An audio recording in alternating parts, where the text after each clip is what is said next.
कृपया चैनल को सब्सक्राइब करें। धन्यवाद। एकादशी माता की जय, ग्यारस माता की जय। जय जय श्री प्रभु लक्ष्मी नारायण। मान्यता है कि एकादशी व्रत के दिन एकादशी माता की कथा सुनने से मनुष्य को जन्म जन्मांतर के दुख और कष्टों से मुक्ति मिलती है। तो चलिए मित्रों, प्रभु श्री लक्ष्मी नारायण जी के चरण कमलों का ध्यान करते हुए एकादशी व्रत पर सुनते हैं एकादशी माता या ग्यारस माता की बहुत ही सुंदर कथा। प्राचीन समय की बात है। एक राज्य में एक महान राजा राज्य करते थे। राजा बहुत ही बुद्धिमान और बलशाली थे। राजा सदैव अपनी प्रजा का बहुत अच्छे से ध्यान रखते थे। प्रजा भी अपने राजा को बहुत पसंद करती थी। राजा की 2 बेटियां थीं। राजा अपनी दोनों बेटियों से बहुत प्रेम करते थे। राजा की छोटी बेटी देखने में बहुत सुंदर और आकर्षक थी और राजा की बड़ी बेटी छोटी बेटी के मुकाबले थोड़ा कम सुंदर थी। राजा की छोटी बेटी ग्यारस माता की पूजा किया करती थी। सभी लोग राजा की छोटी बेटी से बहुत प्रेम करते थे और बहुत प्रशंसा किया करते थे। राजा भी अपनी छोटी बेटी को बड़ी बेटी से अधिक प्रेम करता था, जिस कारण राजा की बड़ी बेटी को अपनी छोटी बहन से बहुत नफरत होने लगी थी। राजा की दोनों बेटियां जब बड़ी हो गई, तब एक पड़ोसी राज्य में रहने वाला राजकुमार राजा की बड़ी बेटी के लिए रिश्ता लेकर आया। लेकिन जैसे ही उस राजकुमार की नजर राजा की छोटी बेटी पर पड़ी, तो वह राजकुमार राजा की छोटी बेटी पर मोहित हो गया और उससे पहली नजर में प्रेम कर बैठा। उस राजकुमार ने राजा की बड़ी बेटी के साथ विवाह करने से मना कर दिया और उसने राजा से कहा कि मैं आपकी छोटी बेटी से विवाह करना चाहता हूँ। जिसके बाद राजा की बड़ी बेटी यह देखकर अपनी छोटी बहन से बहुत क्रोधित हो गई और राजा की बड़ी बेटी ने अपनी छोटी बहन को अपना सबसे बड़ा दुश्मन मान लिया। राजा की बड़ी बेटी ने अपनी छोटी बहन से बदला लेने का निर्णय लिया, जिसके लिए उसने अपनी छोटी बहन को जान से मारने की योजना बनाई। राजा की बड़ी बेटी ने अपनी छोटी बहन को मारने के लिए सबसे पहले एक लड्डू में जहर मिलाकर अपनी छोटी बहन को दे दिया और उसको लड्डू खाने के लिए कहा। लेकिन लड्डू खाने के बाद भी छोटी बहन को कुछ नहीं हुआ और बड़ी बहन यह सब देखकर बहुत आश्चर्यचकित हो गई। लेकिन बड़ी बहन ने हार नहीं मानी और जब रात में छोटी बहन अपने कमरे में सो रही थी, तो उसने एक मटके में सांप को रखकर कमरे में छोड़ दिया। लेकिन सांप भी छोटी बहन का कुछ नहीं कर पाया। जिसके बाद बड़ी बहन ने अपनी छोटी बहन से कहा कि चलो हम लोग कुएं से पानी भरकर लाते हैं। जिसके लिए वह अपनी छोटी बहन को पानी भरने के बहाने से कुएं के पास ले गई और उसने अपनी छोटी बहन को कुएं में धक्का दे दिया। लेकिन छोटी बहन को तब भी कुछ नहीं हुआ, क्योंकि हर बार ग्यारस माता उसकी रक्षा कर रही थी। उधर बड़ी बहन अपने सारे प्रयासों के बाद भी असफल हो रही थी, जिससे वह बहुत क्रोधित होती जा रही थी। फिर उसने अपनी छोटी बहन के पास जाकर उससे खुद ही पूछा कि मेरी प्यारी बहन, तुमको पता है भगवान ने सबकी मृत्यु एक निश्चित समय पर लिखी हुई है, पर बहन क्या तुमको पता है कि तुम्हारी मृत्यु कैसे होगी? क्या यह तुम जानती हो? तब छोटी बहन ने अपनी बड़ी बहन को बताया कि हाँ दीदी, मैं तो जानती हूँ मेरी मृत्यु कैसे होगी। छोटी बहन से यह सुनकर बड़ी बहन मन ही मन बहुत प्रसन्न होने लगी और उसने अपनी छोटी बहन से कहा कि बहन, मुझे तुम अपनी मृत्यु का राज तो बताओ। छोटी बहन के मन में कोई छल पाप नहीं था। उसने अपनी बड़ी बहन से कहा कि दीदी, मेरी मृत्यु, मेरे प्राण तो एक तोते में है। जो तोते के गले में एक हार है, उससे मेरी मृत्यु होगी। जब तक कोई भी व्यक्ति तोते को मारकर वहां हार अपने गले में पहन लेगा, मैं मूर्छित हो जाऊंगी और जैसे ही उस हार को अपने गले से उतारेगा तो मैं वापस से जीवित हो जाऊंगी। अपनी छोटी बहन की मृत्यु का राज जानकर बड़ी बहन बहुत ही खुश हो गई और उसने अपनी छोटी बहन को मारने के लिए उसके पालतू तोते को ढूंढना शुरू कर दिया। छोटी बहन को इस बात का आभास हो गया था कि कोई उसकी जान लेना चाहता है, जिसके लिए वह अपने पिताजी के पास गई और उसने अपने पिताजी से कहा कि पिताजी, मेरी मृत्यु के बाद मुझे जलाइएगा मत, बल्कि आप मुझे अपनी पुरानी वाली हवेली में एक पलंग में लिटाकर छोड़ दीजिएगा। अपनी छोटी लड़की की यह बात सुनकर राजा बहुत आश्चर्यचकित हो गए। राजा ने अपनी छोटी बेटी से पूछा, बेटी तुम यह सब क्या कह रही हो? तब राजा की छोटी बेटी ने कहा, पिताजी, समय किसी के लिए नहीं रुका है, किसे कब क्या हो जाए किसी को कुछ पता नहीं है। और फिर राजा ने अपनी छोटी बेटी से कहा कि तुम ऐसी बातें क्यों कर रही हो? 2-3 दिन में तो तुम्हारा विवाह है। लेकिन छोटी बेटी ने अपने पिताजी को ऐसा करने पर मजबूर कर दिया और उनसे वचन ले लिया। राजा ने भी अपनी छोटी बेटी की बात स्वीकार कर ली और 2-3 दिनों के बाद जब शादी का समय आया तब राजकुमार बारात लेकर राजा के घर पर आया और राजकुमार और राजा की छोटी बेटी का विवाह शुरू हो गया।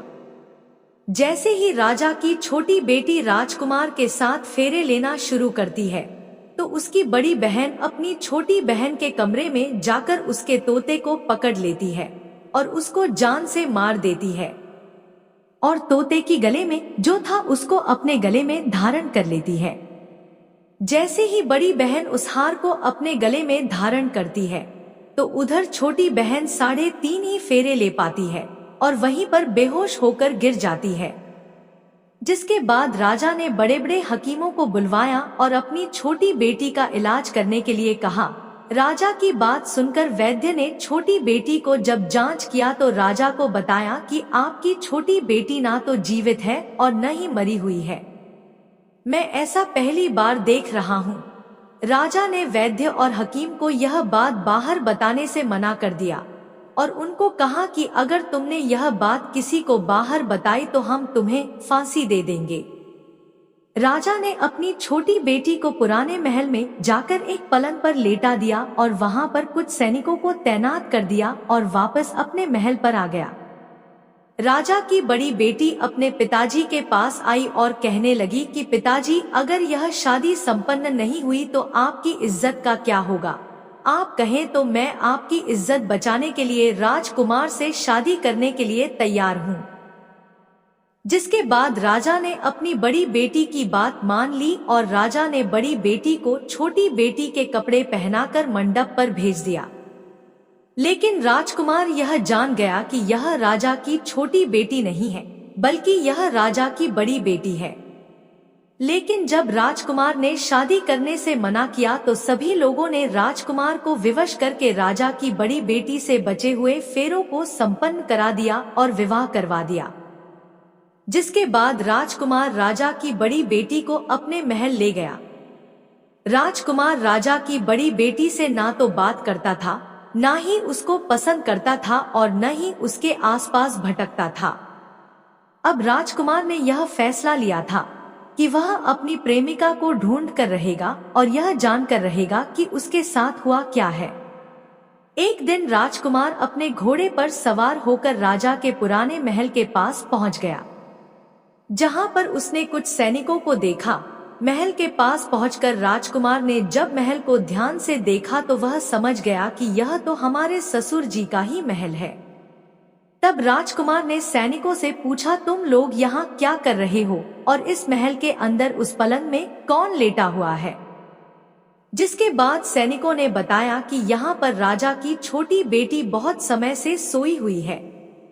यह सब सुनकर राजकुमार बहुत प्रसन्न हो गया और वह तुरंत अपनी प्रेमिका के पास पहुंच गया और उसकी सेवा करने लगा। जैसे ही रात हुई तो राजा की छोटी बेटी उठकर खड़ी हो गई। राजकुमार यह देखकर बहुत खुश हो गया। उसने अपनी प्रेमिका से पूछा कि तुम यहाँ क्या कर रही हो? तुम मेरे साथ मेरे घर चलो। राजा की छोटी बेटी ने राजकुमार को सारी बातें बता दी कि मेरी जान एक तोते में बसी थी और मैंने यह बात सिर्फ अपनी बड़ी बहन को बताई थी और मुझे पता है कि उसने ही मुझे मारने का प्रयास किया है। उसके पास एक हार है जिसको वह सुबह पहन लेती है और रात को उतार देती है। जब तक वह हार को पहनकर रहती है तब तक मैं मूर्छित रहती हूँ, और जैसे ही वह इस हार को उतार देती है तो मैं जीवित हो जाती हूँ। वो कहती है जब तक मेरी बड़ी बहन के पास वह हार है तब तक मैं ऐसे ही जीवित और मूर्छित होती रहूंगी। अगर मेरी बड़ी बहन के पास जो हार है वह मेरे हाथ में लग जाए तो मैं हमेशा के लिए जीवित हो जाऊंगी। राजकुमार ने यह बात सुनकर राजा की छोटी बेटी के पास रहने का निर्णय ले लिया और उसने अपने बचे हुए सारे फेरे उस पलंग में लेटी राजा की छोटी बेटी के साथ ले लिए और अपना विवाह पूर्ण कर लिया और वहीं पर ही रहने लगा। देखते ही देखते कुछ समय में राजा की छोटी बेटी और राजकुमार की पत्नी पेट से हो गई। एक दिन राजकुमार को किसी काम से बाहर जाना पड़ा। तब छोटी बहन के पेट में बहुत तेज दर्द होने लगा।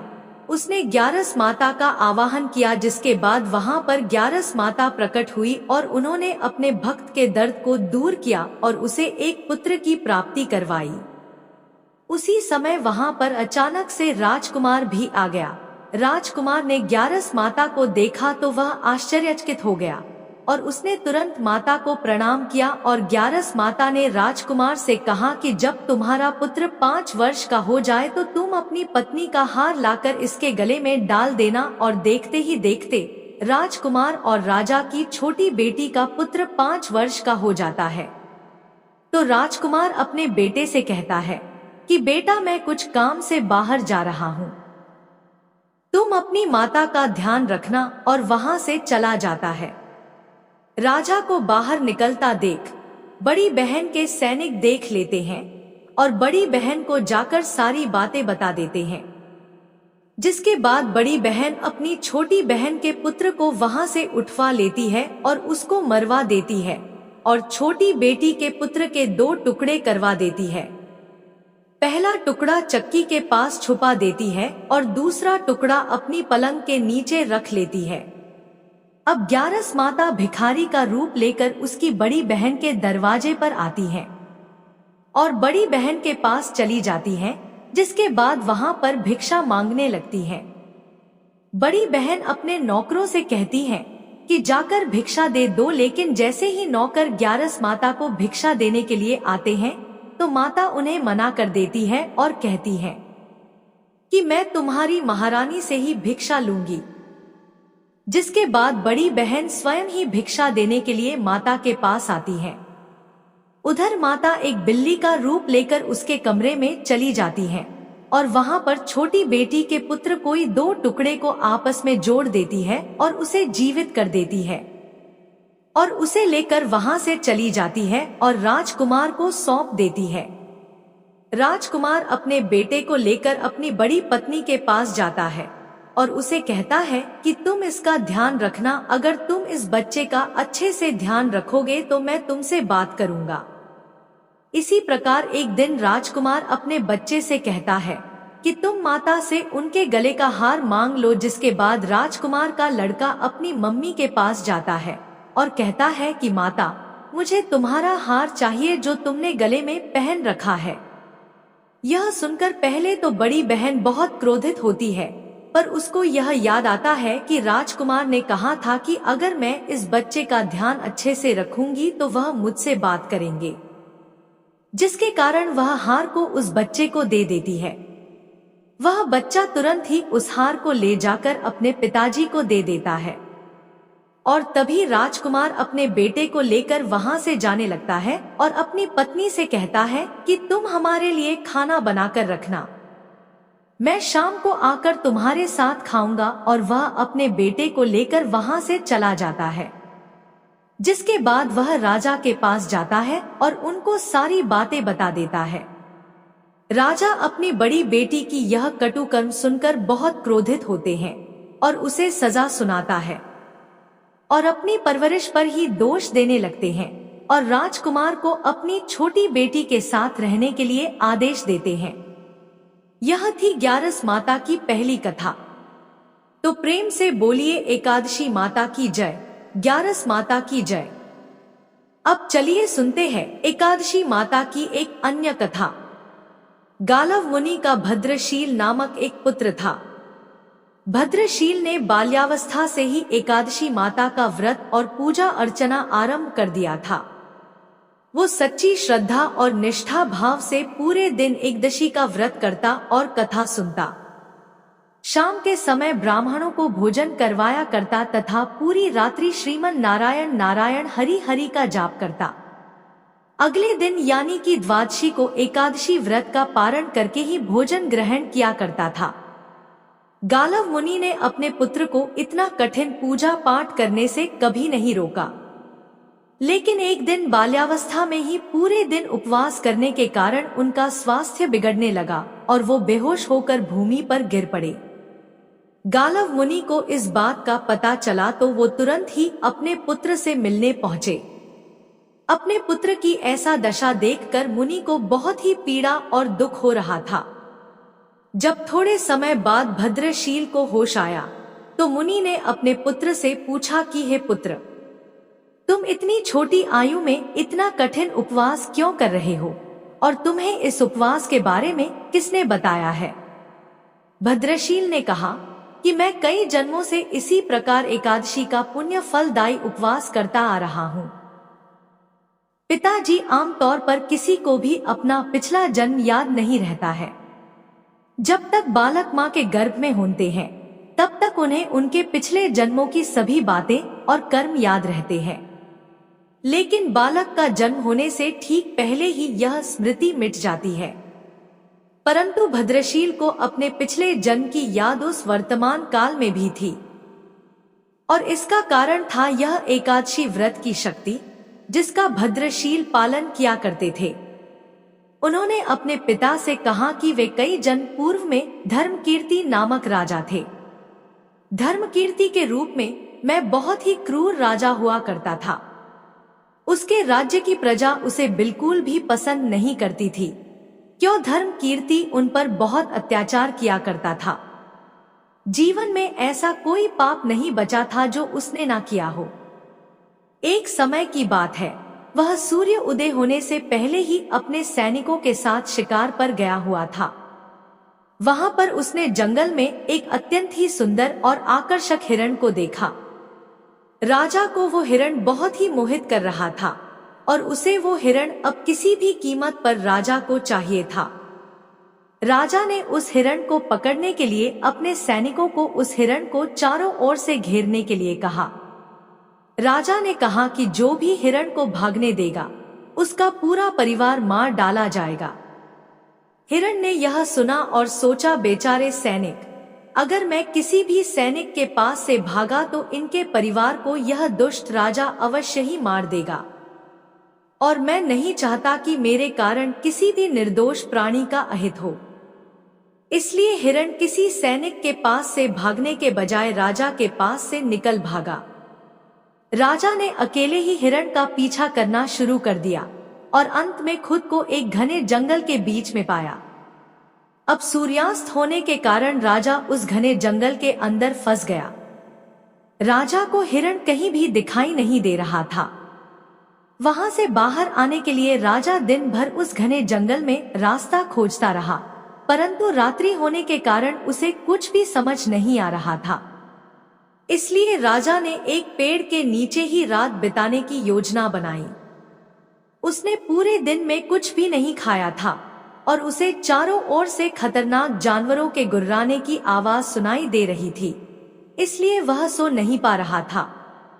राजा को अब अपने जीवन पर संकट दिखाई दे रहा था। डर के कारण राजा ने श्री हरि विष्णु से प्रार्थना करना शुरू कर दिया और रात भर श्रीमन नारायण हरि का जाप करता रहा। उसके दुष्ट कर्मों के कारण सुबह होते ही उसकी मृत्यु हो गई। यमदूत आए और उसे यमराज के पास ले गए। जब यमराज ने पूछा, तुम लोग इन्हें यहाँ क्यों लाए हो? इनका स्थान वैकुंठ में भगवान महाविष्णु के परम धाम में है। तब यमदूतों ने कहा, लेकिन महाराज, यह तो महापापी है। इसने जीवन भर अनेकों पाप किए हैं। इसे तो कठोर से कठोर दंड मिलना चाहिए। यह सब सुनकर यमराज बोले, नहीं, इसके जो भी पाप कर्म थे वह सब चले गए हैं। ये अब पवित्र हैं, क्योंकि जिस दिन उनकी मृत्यु हुई वह एकादशी की परम फलदायी तिथि थी। राजा ने उस दिन शिकार पर आने के कारण कुछ भी नहीं खाया था और रात्रि में जंगल में भटकने के कारण भी इनका उपवास ही रहा।